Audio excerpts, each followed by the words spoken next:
परंतु उन्हें कोई पूर्ण सुखी मनुष्य नहीं मिला। प्रजा में सभी को किसी न किसी बात का दुख था। अब राजा स्वयं सुखी मनुष्य की खोज में निकल पड़े। अत्यंत गर्मी के दिन होने से राजा का बुरा हाल हो गया और वह एक पेड़ की छाया में विश्राम हेतु रुका। तभी राजा को एक मजदूर इतनी गर्मी में मजदूरी करता दिखाई दिया। राजा ने उससे पूछा, क्या आप पूर्ण सुखी हो? मजदूर खुशी खुशी और सहज भाव से बोला, भगवान की कृपा से मैं पूर्ण सुखी हूँ। यह सुनते ही राजा भी अति प्रसन्न हुआ।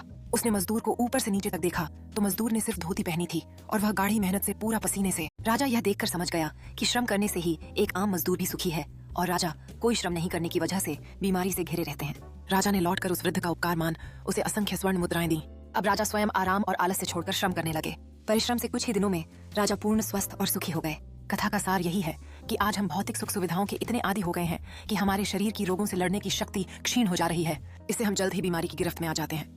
स्वस्थ और सुखी जीवन का रहस्य यही है कि थोड़ा बहुत शारीरिक परिश्रम जैसे योगा, ध्यान, भ्रमण आदि अवश्य करें एवं जितना संभव हो सके शुद्ध देसी पौष्टिक गैर मिलावटी आहार लें।